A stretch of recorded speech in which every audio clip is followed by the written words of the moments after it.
ایک قوم، ایک امت ایسی ہے کہ جس نے اپنے رسول کو رد کیا اور اسے ہلاک نہیں کیا گیا۔ حضرت نوح کی قوم غرق، حضرت ہود کی قوم ختم، حضرت صالح کی قوم ختم، حضرت شعیب کی قوم ختم، آل فرعون ختم۔ یہود وہ امت ہے کہ معزول تو ہو گئی، جیسے ہی حضور آ گئے قرآن لے کر معزول ہو گئے۔ وہ جیسے کوئی ایک منصب ہے، اس منصب سے معزول کر دیے گئے، قتل نہیں کیا گیا، انہیں زندہ رکھا گیا۔ منصب تو اب قرآن آ گیا، محمد الرسول اللہ آ گئے صلی اللہ علیہ وسلم، اور کعبے کے گرد ایک نئی امت۔ وَكَذَلِكَ جَعَلْنَاكُمْ أُمَّةً وَسَطًا لِتَكُونُوا شُهَدَاءَ عَلَى النَّاسِ وَيَكُونَ الرَّسُولُ عَلَيْكُمْ شَهِيدًا۔ اگرچہ یہ امت 600 برس قبل قتل اور ختم ہونے کی مستحق ہو چکی تھی۔ کیوں؟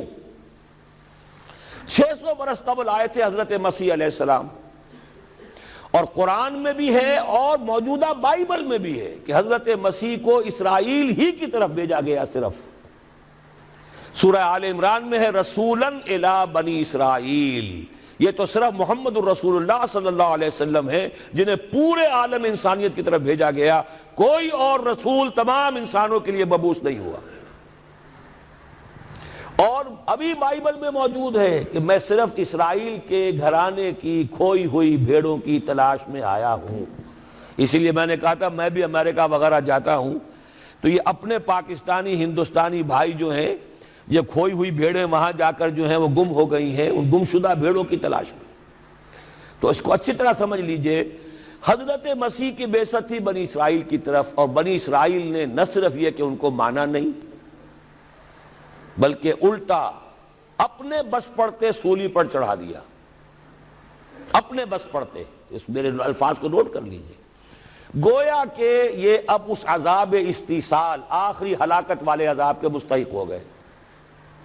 لیکن یہ پوری انبیاء اور رسل کی تاریخ میں ایک استثناء ہے کہ اس میں جیسے آج کل ہم کہتے ہیں ججمنٹ ریزروڈ،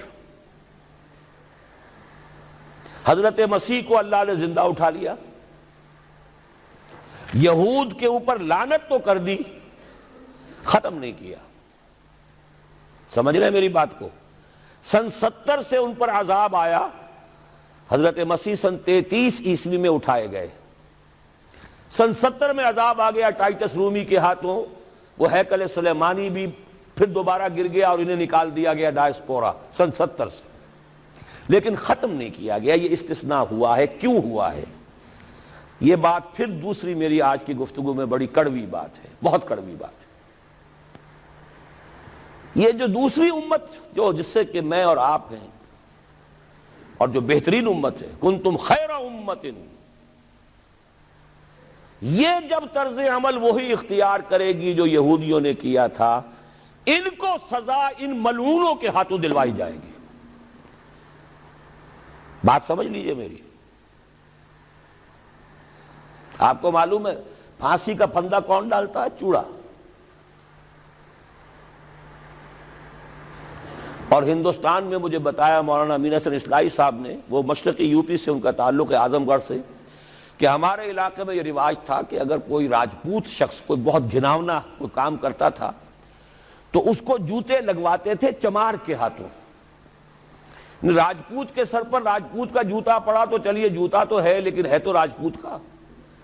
لیکن جب راجپوت کے سر پر چمار کا جوتا پڑتا تھا، جسے انگریزی میں ہم کہتے ہیں to add insult to injury, ایک تو تکلیف ہو رہی ہے جوتے کی، اور ایک انسلٹ ہو رہی ہے کہ چمار کا جوتا ہے، تو یہ گویا کہ بدترین سزا ہو گئی۔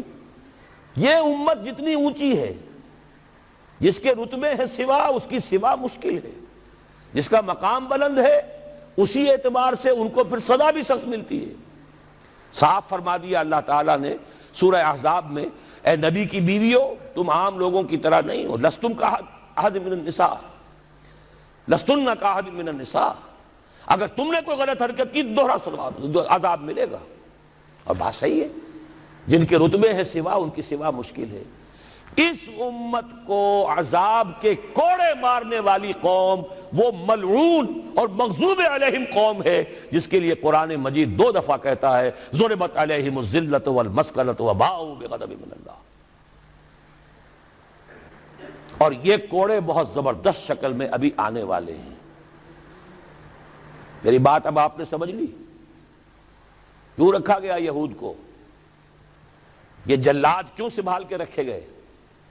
انہیں بھی سزا دی گئی, اس صدی میں بھی ہٹلر کے ہاتھوں میں بھی 6 ملین 60 لاکھ اس نے ختم کیے, ان پر تو سزا کا سلسلہ چلتا رہا, ایکسٹرمینیٹ نہیں کیا, ختم نہیں کیا, باقی رکھا ہے. اس لیے کہ ان کو کوڑا بنا کر امت مسلمہ کی پیٹھ پر مارنا ہے کہ تمہارا رتبہ, تم محمد کے امتی صلی اللہ علیہ وسلم, ہمارے آخری رسول, ہمارے اکمل رسول, ہمارے خاتم النبیین, خیر البشر, اور ان کی امت ہو کر تمہارا حال یہ ہے.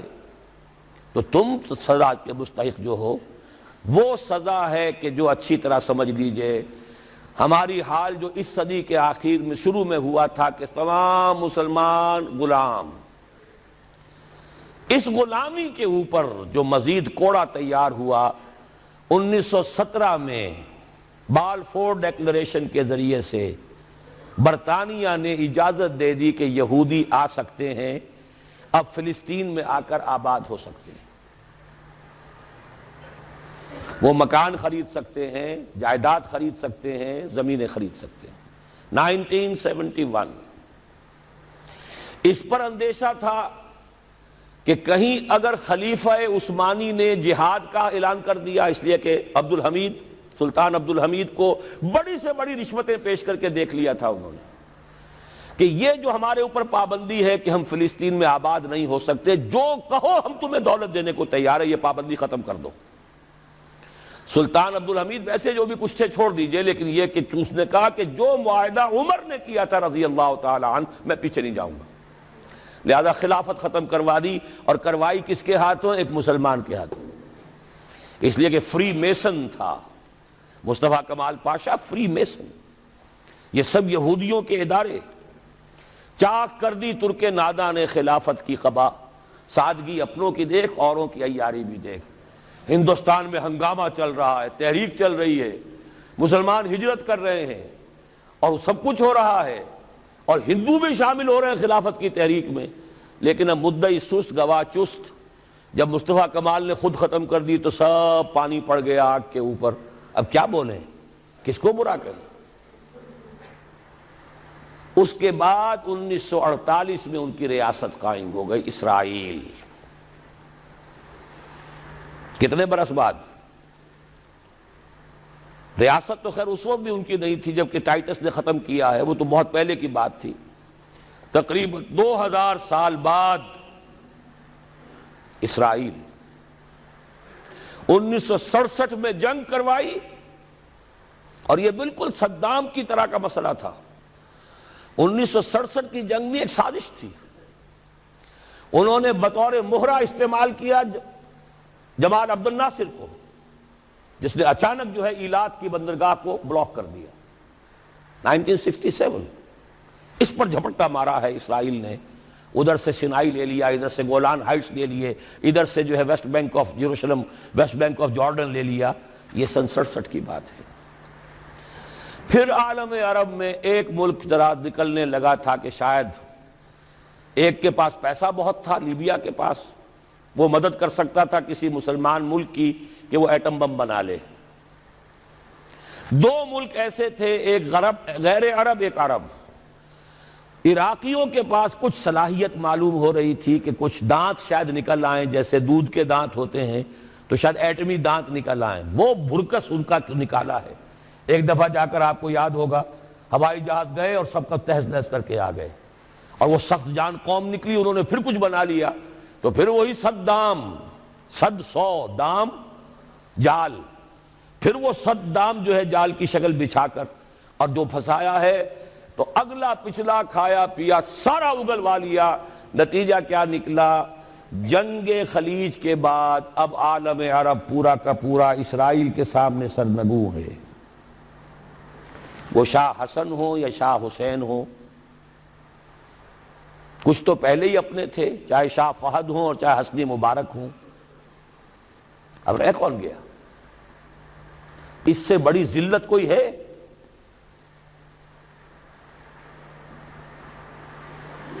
جن کے ساتھ ایک میز پر بیٹھنے کو تیار نہیں تھے، جن کے ساتھ گفتگو کو تیار نہیں تھے، اور بلا کر کہاں کھڑا کیا ہے؟ آؤ میڈرڈ میں، اسپین میں آؤ، اسپین سے شروع کروائیں گفتگو۔ اور اسپین کون سی جگہ ہے؟ مسلمانوں کا دنیا میں سب سے بڑا قبرستان، جہاں 800 برس حکومت کی اور پھر ایک ایک بچہ ختم کر دیا گیا، نام و نشان مٹا دیا گیا۔ 1492 میں فال آف گرینیڈا ہوا ہے، سقوط غرناطہ، اور 1992 میں ٹھیک 500 برس بعد یہ نیگوسیشن شروع ہوئی ہیں میڈرڈ کے اندر۔ اور اب جو صورتحال ہو رہی ہے، آپ اخبارات میں پڑھ رہے ہوں گے، وہ نام نہاد صلح کو توڑنے کے اوپر تلا بیٹھا ہوا اسرائیل۔ کیا ہوگا؟ ابھی میں ادھر جانا نہیں چاہتا۔ بہت بڑا ہنگامہ آ رہا ہے، بہت بڑا ہنگامہ آ رہا ہے، اور سب سے بڑا یہ عذاب کا کوڑا جو ہے یہودیوں کے ہاتھوں کس پر پڑے گا؟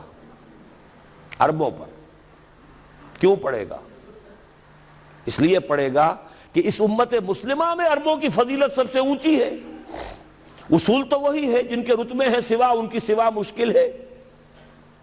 عرب کون ہیں؟ جن میں سے حضور تھے صلی اللہ علیہ وسلم۔ یہ رتبہ بلند ملا جس کو مل گیا، ہر مدعی کے واسطے دار و رسن کہاں۔ عرب کون ہیں؟ جن کی مادری زبان میں اللہ کا کلام ہے۔ مجھے اور آپ کو 100 پاپڑ بیلنے پڑیں گے قرآن کو سمجھنے کے لیے، ہماری بہت عظیم اکثریت تو پھر بھی نہیں سمجھ سکے گی، ترجمے پڑھ لے گی زیادہ زیادہ، اور کیا کرے گی؟ ان کی مادری زبان۔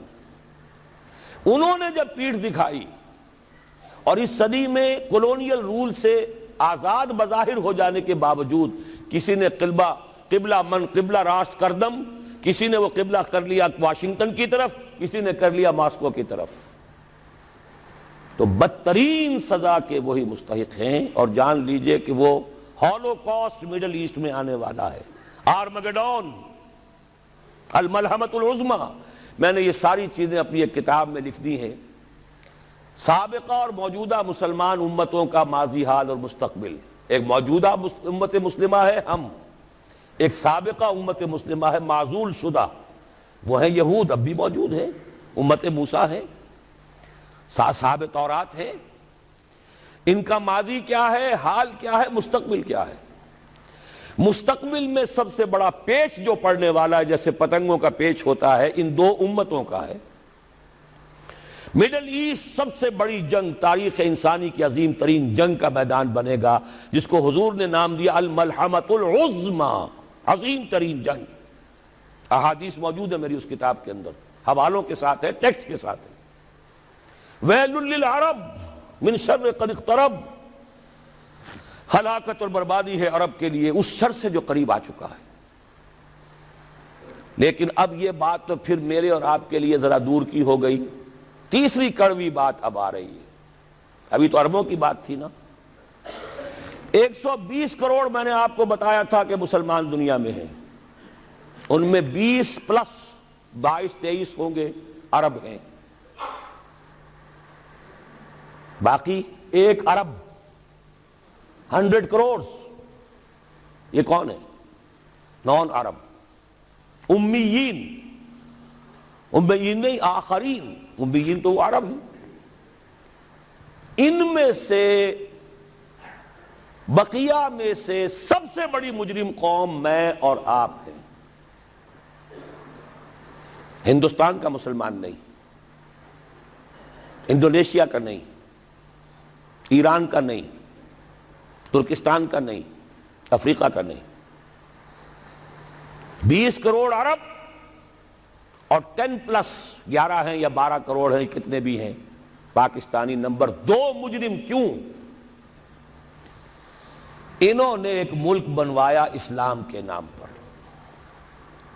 لاکھوں انسانوں کی جانیں گئیں، ہزارہا عصمتیں لوٹی، کتنا بڑا تبادلہ آبادی ہوا، کتنی مسلمان عورتیں ہندوؤں کے قبضے میں رہ گئی۔ کس نام پر؟ ہمیں اسلام کے لیے ملک چاہیے، قائد اعظم نے فرمایا ہم اس لیے پاکستان چاہتے ہیں کہ اسلام کے اصول حریت و اخوت و مساوات کا ایک نمونہ عہد حاضر میں پیش کریں۔ 50 برس ہو چکے ہیں، نوٹ کر لیجئے، 2 حساب ہیں نا، ایک ہے شمسی ایک ہے قمری۔ قمری کے حساب سے 50 برس ہو چکے، 9 مہینے زائد ہو چکے ہیں۔ شمسی حساب سے 50 برس میں 9 مہینے کم ہیں، بس اتنا ہی فرق ہے۔ اگلے اگست میں ہو جائے گا نا 50 برس کرسچین ایرا سے، 1997 1947 اگست تک کتنے مہینے رہ گئے؟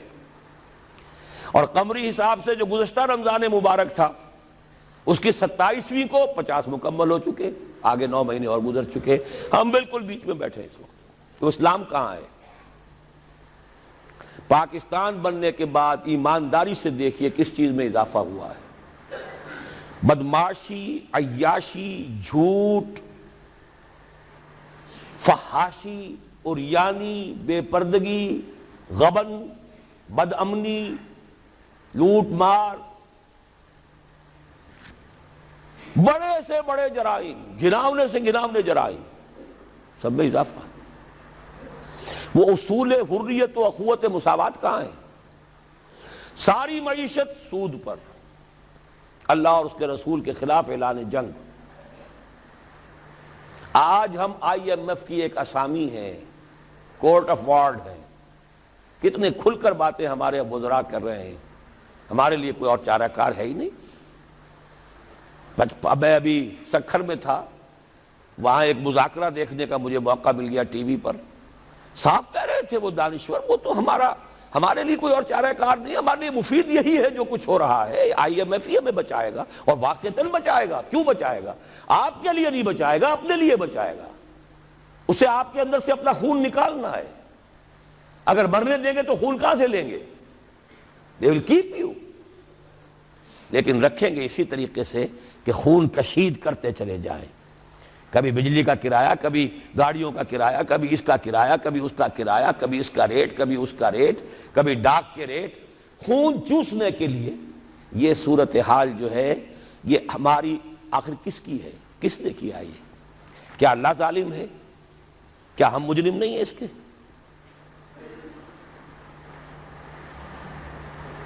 یہ اجتماعی جرم، اور کوئی ملک اسلام کے نام پر نہیں بنا، اچھی طرح نوٹ کر لیجئے۔